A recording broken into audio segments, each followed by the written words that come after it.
Hi everyone. So I made this video a few days ago. Go on and keep going.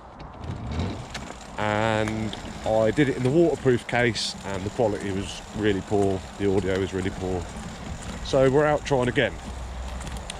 So this is probably the 4th or 5th time we're out with the 48 volt UTV, Archie's Christmas present. And the reason I'm making the video is because before we bought it, there wasn't really a lot of information on the internet about it. There wasn't a lot of videos, hardly any reviews.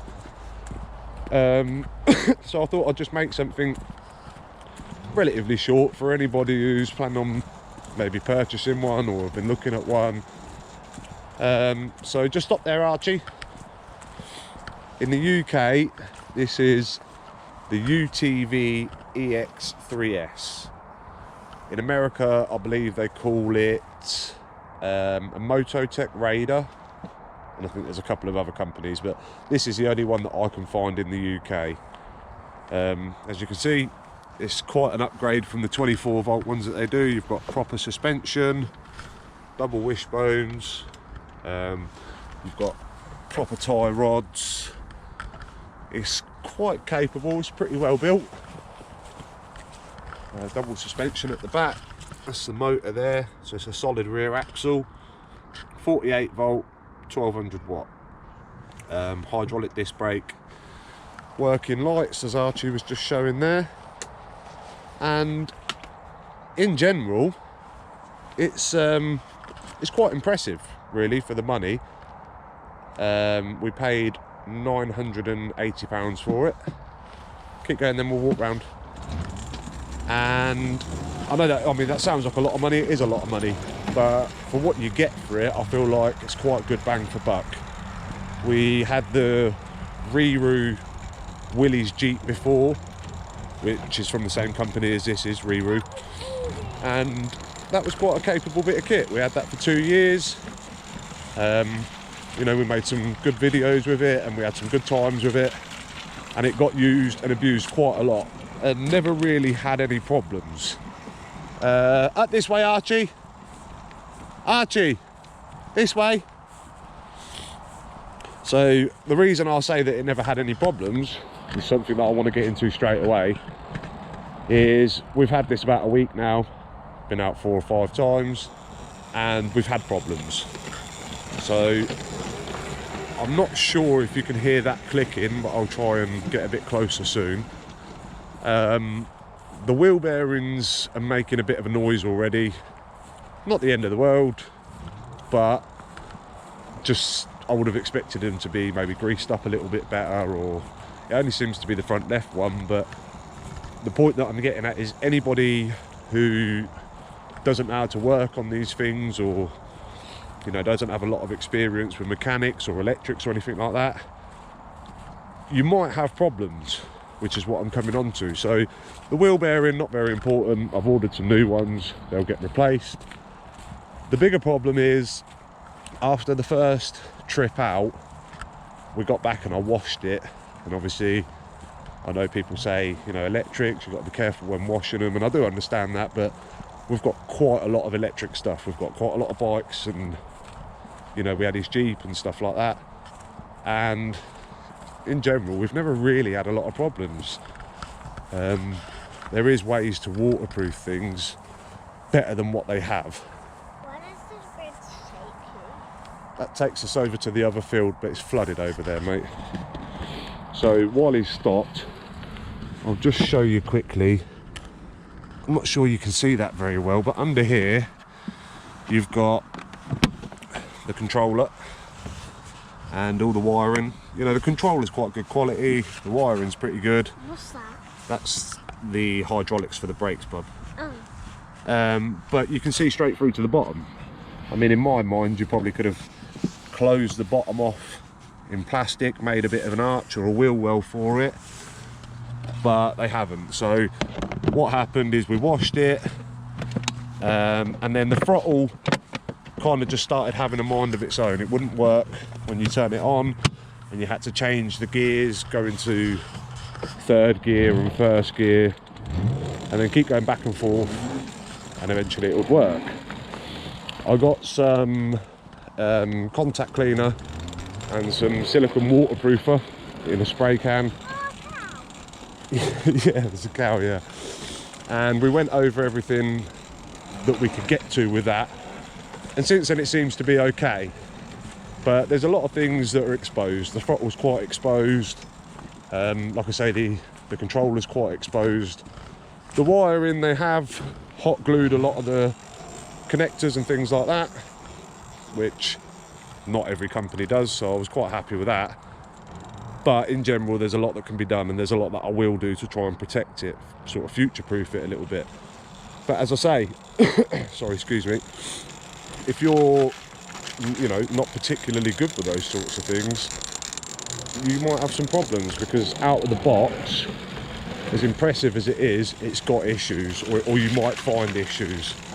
I know they do say, you know, ride them in dry conditions and stuff like that, but that's not what this vehicle's for. So we're going to do just a little bit of patching up with some plastic and some silicone and things like that, just see if we can cover the areas a little bit better. That's the bad bits, and that's about all I've got to complain about, because other than that, it's actually really good. It's got proper quad bike suspension, it's got proper quad bike tyres, air-filled tyres, unlike the, you know, the 24-volt predecessors. Working front and back lights and brake lights. It's got 3 speed modes in the front next to the steering wheel, so you can change 1, 2, 3, park and reverse. But then in the compartment where the ESC is, you've also got a key, which means that you can then turn it down from high, medium to low. So I think the starting speed's probably around 3 miles an hour, the lowest setting, all the way up to, I believe, 20 or 25. We haven't fully tested it yet. I think we'll maybe try and give it a bit of a top speed run today, but obviously still getting used to it, and if the top speed's 25 in these sorts of rough fields, it's probably going to rattle him out of the car, so we'll be careful. But we'll just do a little demonstration of what it can do, how well it performs. Yeah, it will, yeah. And just try and give people a bit of information. Personally, I think it's well worth a buy. It is a lot of money, but it's a lot of bang for buck. Other than the couple of issues that I say that we've had, it's probably done about, I'll say 20 miles so far of this kind of terrain, mixed terrain, but a lot of this.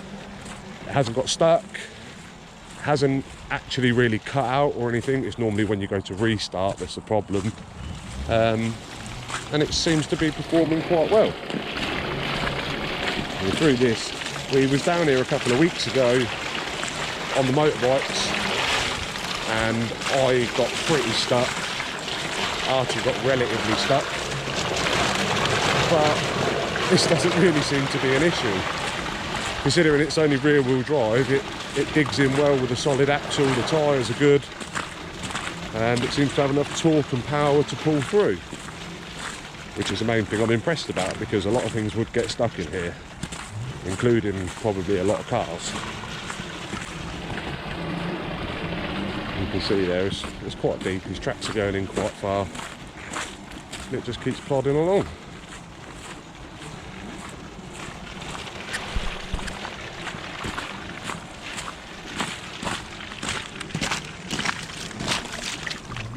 See how deep it is with the wellies there.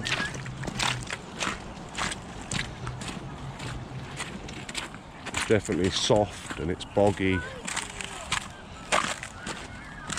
That was pretty easy. And you see how dirty it is. That's because after the first day I'm kind of afraid to jet wash it. We will give it a wipe down later, but until I've started waterproofing things properly, I'm not really happy jet washing it. The seat is adjustable, so Archie's 5 and he's a small 5, and he fits in it okay. And I would say with the seat all the way back, a small teenager would be quite comfortable in there. It's a little, I can drive it, but it's a bit too small for me, as you would imagine. but in general, the adjustment's quite good. I'd say anywhere from 5 to maybe 13 years old at a push. Another thing I want to mention is when I was looking for it, or when I was looking to buy it, there was the odd few posts that sort of sparsely mentioned lithium batteries and things like that. Don't get confused, because as far as I know, you can't get one with a lithium battery. You can upgrade it obviously, but as a rule of thumb, as far as I know, they are lead acid batteries in series. So 4 12-volt batteries in a series, 12 amp hour I believe.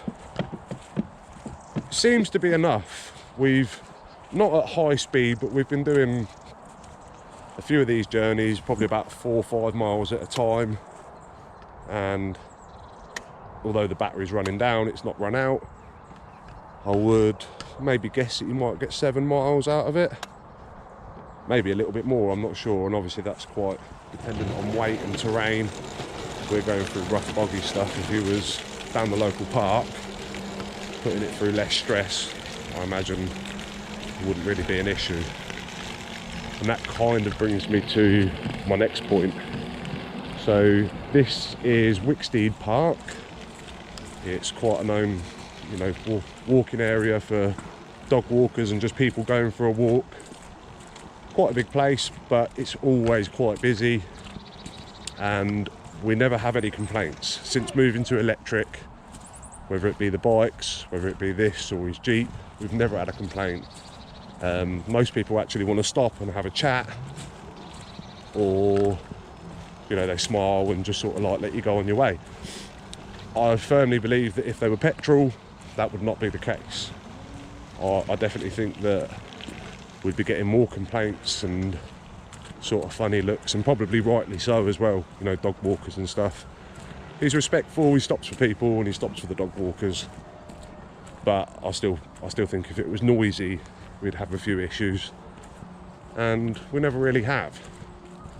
I feel like that kind of makes a big difference, because it means that we can go out almost every day, either if it's just down to the park or to the shops, and not really have to worry. Obviously due to his age, that probably helps. If he was out on his own messing around, wouldn't be the issue, but we're just sort of taking our time and, you know, just having a bit of fun, and most people can appreciate that.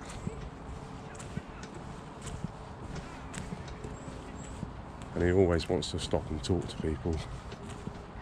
Just getting him to stop talking is usually the problem. Good? Yeah? You don't look very happy. That's better. Oh my god. That was deep.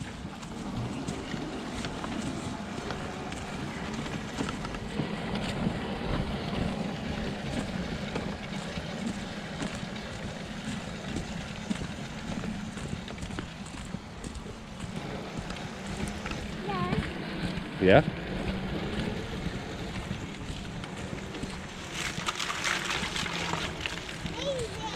Easy.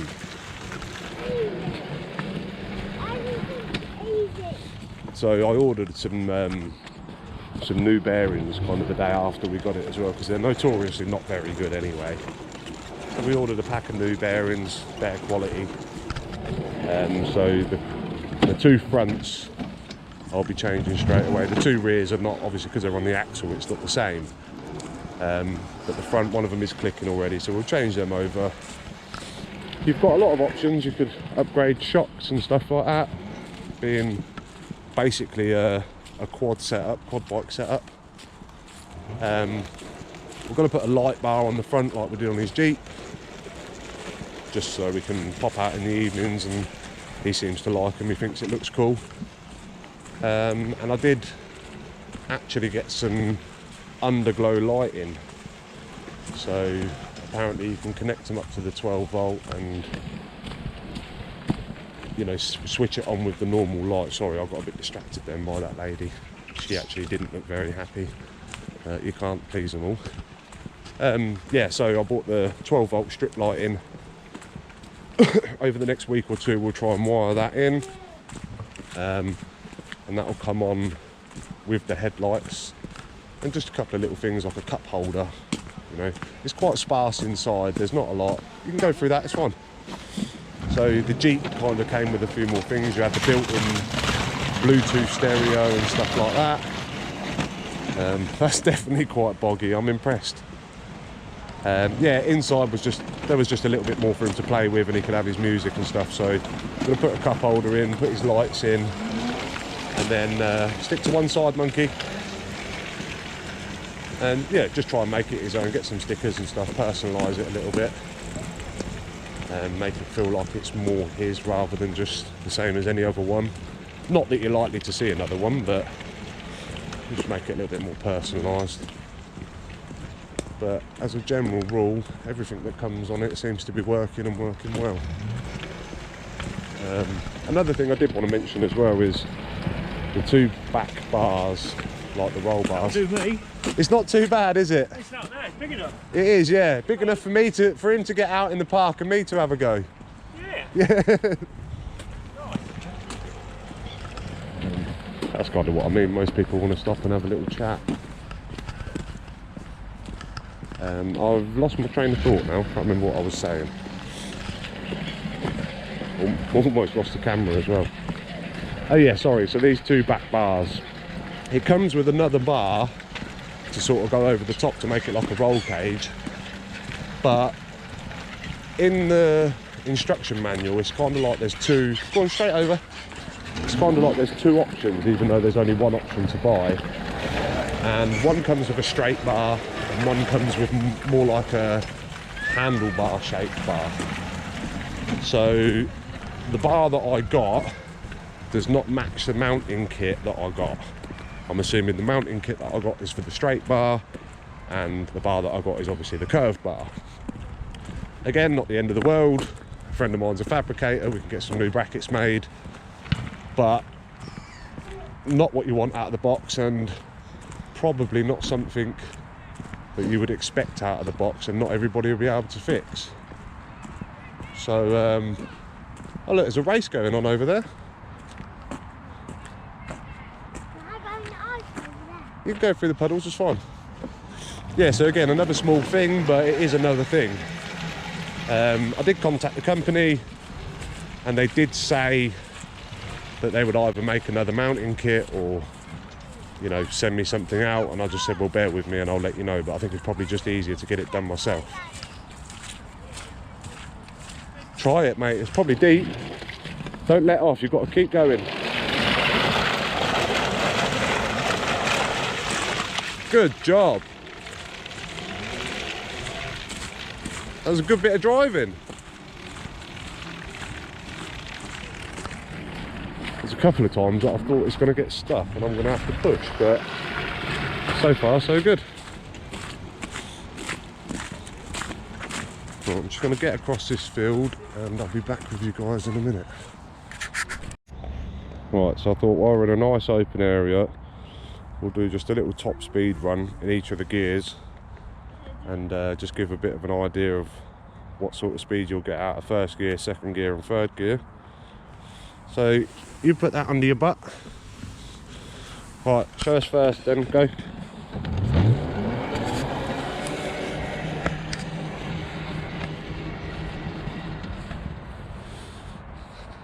that full speed, yeah?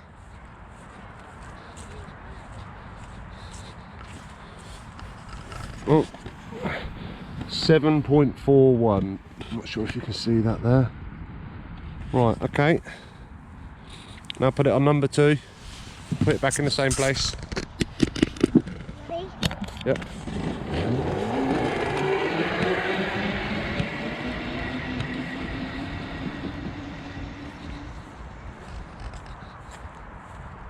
Come back this way then.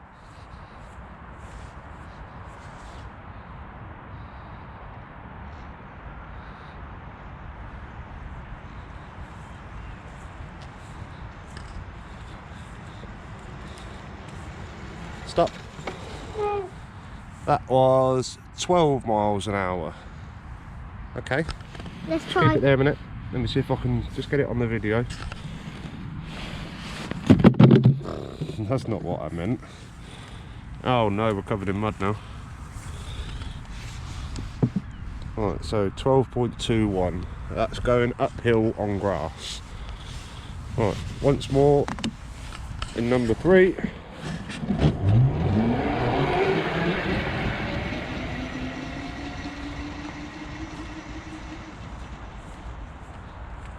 I'm not sure that was quite top speed, but probably not too far from it.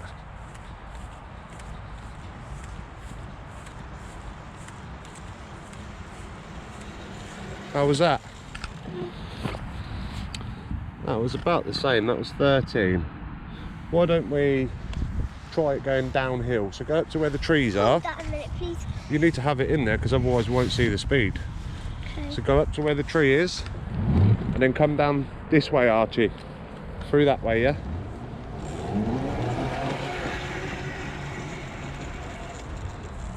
Go up to the tree.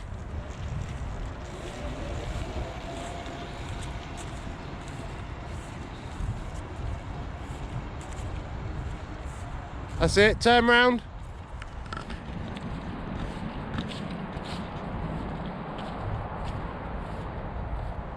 Number 3, yeah? Go. You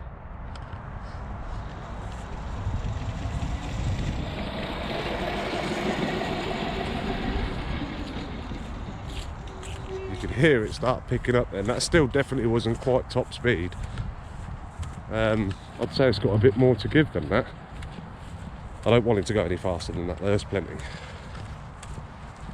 How was that? That is 17.26. That was quite fast. So I think if you let it keep motoring on, you definitely reach at least 20, which in something so small and so low, I'd say is more than enough. Feel good? My feet. Feet are cold? And there's water in them. What, in your shoes? How have you managed that? I don't know, because they're going faster than water going. Oh, right, okay. Should we go and see if the little cafe's open? Get a sausage roll? Let me see it. Do you want to head home? Yeah? Head home and have some lunch? Okay. How am I going to do this? Because I need a bath. We'll get you a bath when we get home. That's what we'll do after we've been and got dirty. We'll get home, we'll get a nice warm bath. Not first. Before we do anything else. What? Bath? That's fine. Let's head back home then, because it is getting cold now anyway. We'll get home, get you a bath, get some lunch, and maybe, just maybe by then, your new gravedigger car will turn up. We might do a little video on that as well. Come on then. But I don't think I'll work it. It'll be alright here, yeah. It's getting pretty cold out now, so we're going to head back to the house. Give the car a little bit of a wipe down. I just thought I'd get a little bit on video of where we are. I forgot to mention it earlier on. They've got a bit of a race going on over there. This is Wicksteed Park in Northamptonshire. Really nice place. Lots of play areas. They've got like an amusement area. They've got shops. They've got cafes, ice cream parlours. There's a train that does a route round the whole park. There's little boats and canoes and stuff like that. Really nice place, especially in the summer. So if you're ever in Northamptonshire, I'd recommend coming and having a visit. We nearly lost it a few years ago. They were struggling with funding, and there was rumours that they weren't going to be able to keep it open any longer. And I'm not actually sure what happened, but something obviously changed and they managed to keep it open, which is handy because for the area it's a bit of a treasure, to be honest. Unfortunately for us, we're only about a mile away. So by the time we get home, I would imagine the car would have done about 4 miles or so. I'll give you an update on what the battery's like, and that'll pretty much be the conclusion to the video. I feel like I've given all the information that I can give, or at least what we know so far, because we've only had it a week or so. Obviously if anybody's got any questions, you can just leave me a comment, and I'll help as best as I can, but your questions might actually be my questions as well as we go along. But yeah, any information that I can help with, just let me know. Drop a comment and we'll do our best to get back to you. At the minute, it's looking like he's on about, say, 1/2 to 3/4 battery, and we've got about a mile home, so it seems to be doing quite good. As soon as you touch the throttle, it will almost go to the red zone, but as soon as you let back off, it will go back up and give you an accurate reading, or what I believe is an accurate reading. Little calf there, little boat dock over there, pedalows, log flume.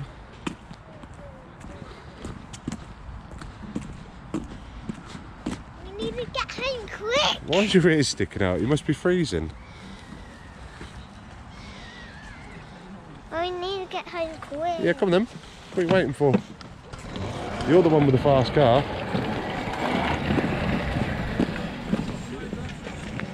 That's it, stay to one side, good boy.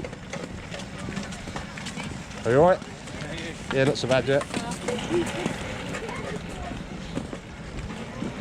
See, smiles wherever we go. Wouldn't have that of a noisy two-stroke, would we? Daddy, Yeah. that looks like it's gonna get off and it's gonna fly. No, I think it'll be alright. There's a long way to go yet. Keep going then if you're cold.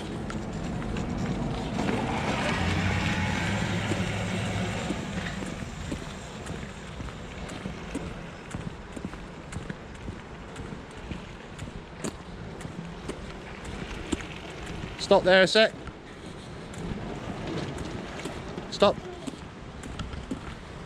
Right, go on then, go through the deep bit.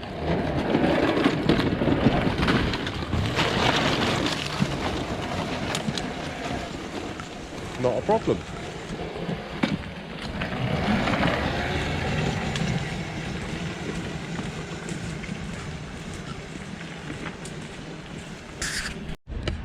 Right, we've made it home and we are at just under 50 volts. And out of the 8 bars, it still says there's 6 left. As soon as you accelerate, it does drop, but if it's got 50 volts, that's still pretty good going. We've done about 4 miles, so it's quite impressive. I just want to apologise in advance. I'm not particularly good with this filming, editing, content sort of stuff. It's all quite new to me. Something that Archie wanted to do, so we're doing it. Obviously, I hope the video helps people out. The idea is to get a bit of information out there and sort of let people know what the product's like. We'll test a few other things. We're going to do the same with his bike and a few other products. Obviously, if you do like the video, we appreciate liking and subscribing, and I'm sure you all know it all makes a big difference. But more than that, just enjoy the content, and you know, any feedback's appreciated. Any questions, we'll do our best to answer them. But for now, say bye.